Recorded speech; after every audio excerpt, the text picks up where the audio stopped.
महर्षि उड़िया बाबा को भी एक उपासक ने प्रश्न किया था कि महाराज जी मन कैसे रुके। तो उड़िया बाबा ने उत्तर दिया, नियम पालन से। यदि हम नियम पर दृढ़ रहें तो मन हमारा क्या कर सकता है। नियम तो परमात्मा देखता है, हम लोग नियम पर दृढ़ नहीं रहते, इसी से हमारे देश की दुर्दशा है। संध्या वंदन तक का नियम जाता रहा है, भजन करने के लिए नियम की बड़ी आवश्यकता। हाँ, बड़े नियम की आवश्यकता है। तो जैसे प्रातः काल से सायंकाल तक की हर व्यक्ति की अपनी एक दिनचर्या होनी चाहिए।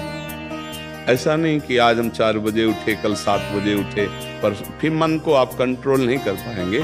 मन के लिए एक दिनचर्या होनी चाहिए कि हमको 10 बजे सोना है, 4 बजे उठ जाना है, तो फिर 4 से 4:15 नहीं होना चाहिए, 4 बजे उठ जाना, ऐसा नियम बना ले। और उठ करके हमको थोड़ी देर नाम जप करना है, थोड़ी देर हमें वाणी जी का गायन करना है, थोड़ी देर हमें ध्यान, एक अपनी दिनचर्या।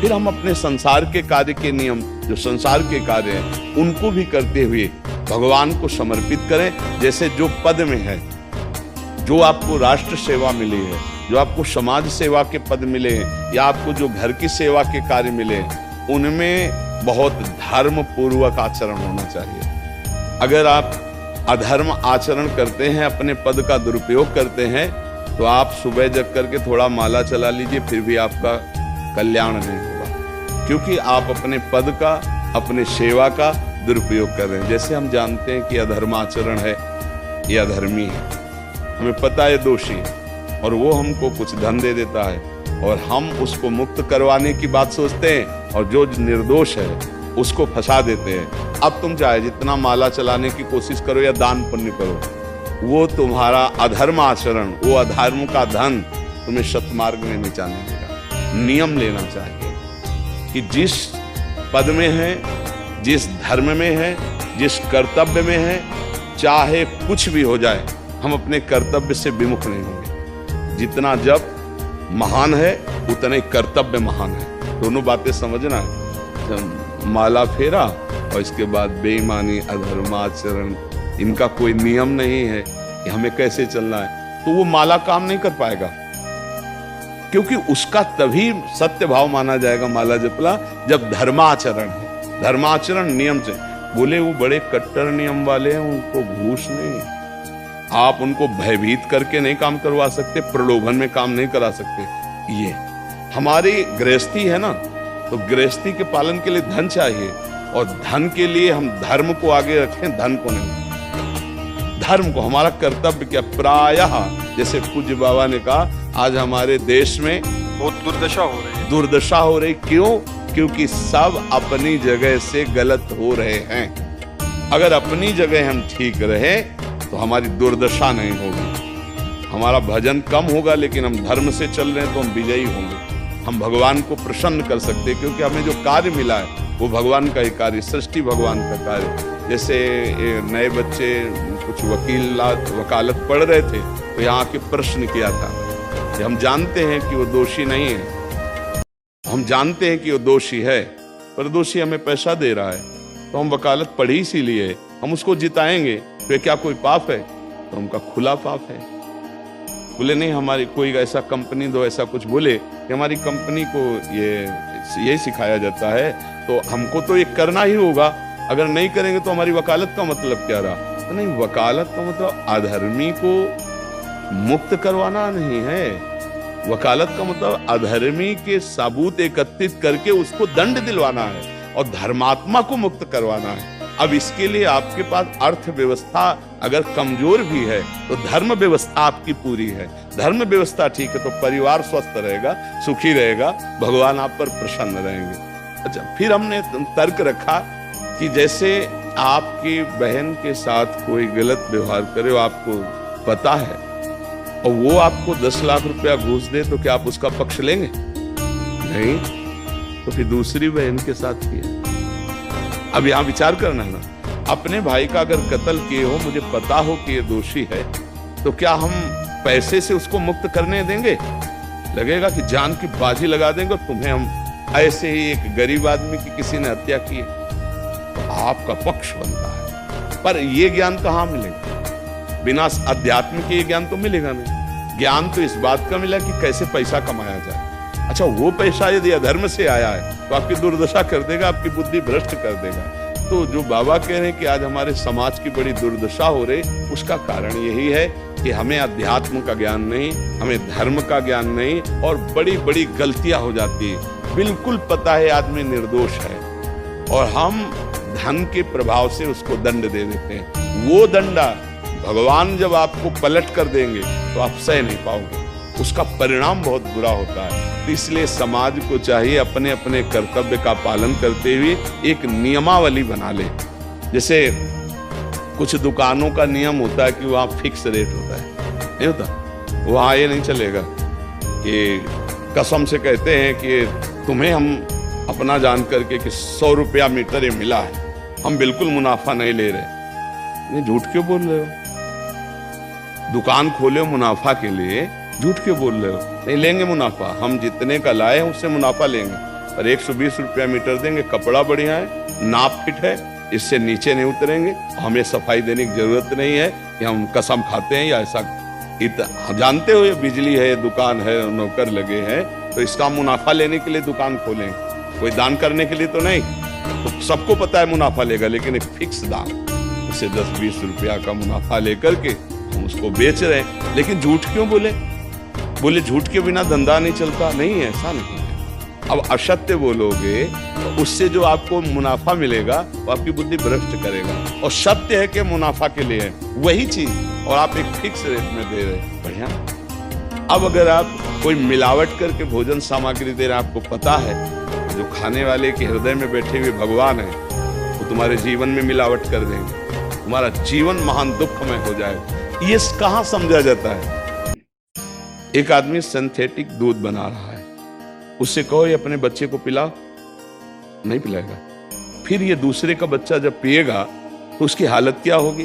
दूसरे शरीर में जाएगा तो हालत क्या होगी? वो केवल धन की बुद्धि रखता है। एक आदमी घी में केमिकल मिला है, एक ऐसे अभक्ष पदार्थ मिला है, वो स्वयं नहीं खाएगा, लेकिन वो होटलों में भेजा जाएगा, हजारों लाखों लोग खाएंगे, बीमारी बढ़ेगी, उसको रुपया से मतलब है। ये चीज, ये दुर्दशा हर जगह धर्म का ज्ञान न होने के कारण फैल रही, नहीं फैल रही। एक मरीज बीमार है, असली दवाओं में पैसे ज्यादा है, नकली दवा लेकर के असली के दाम में बेच देना, उसको बिल्कुल फायदा ना होना।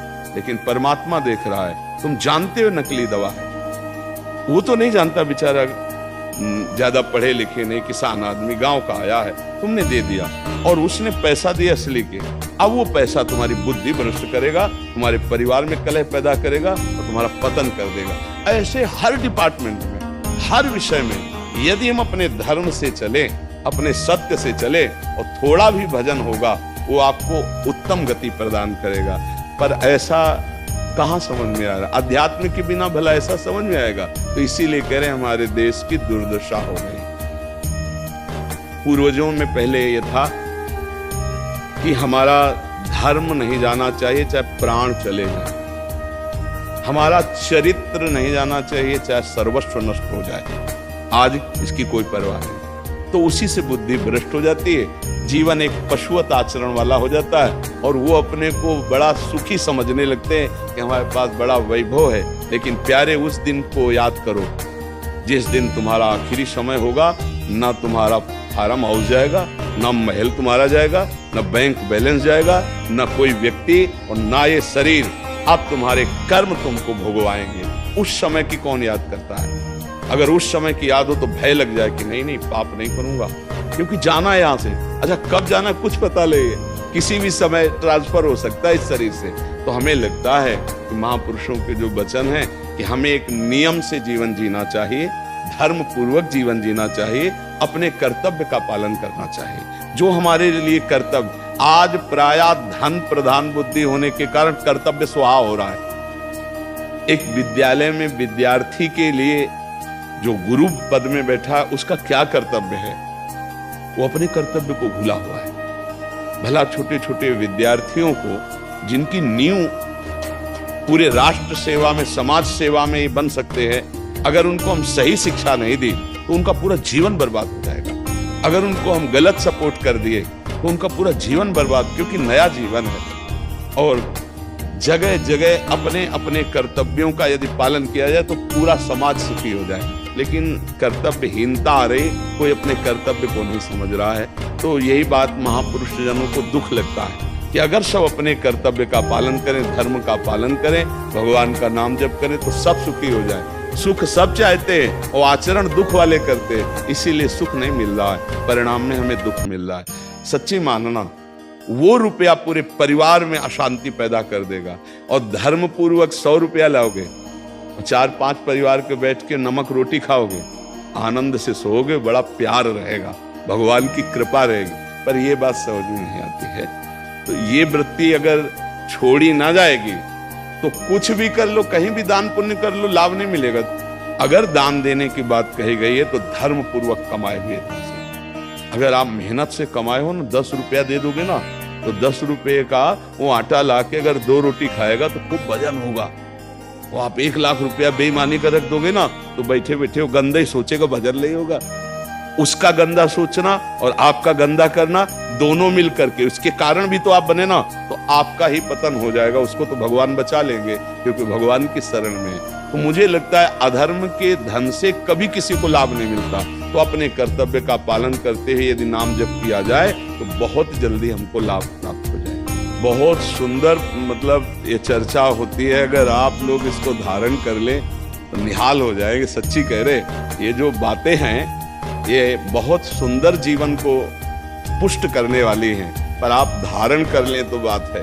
नहीं तो जैसे लाभ दिखाई दे रहा 50,000, तो ये बातें भूल जाओगे, ये बातें अच्छी नहीं लगेंगी। यार बहुत बढ़िया काम घर में आएगा, पर हमारी ये बात ध्यान रखना, वो 50,000 घर में अशांति पैदा कर देंगे। सच्ची मानना, आप धर्म से चलना, धर्म से चलोगे तो भगवान तुम्हारी रक्षा में रहेंगे।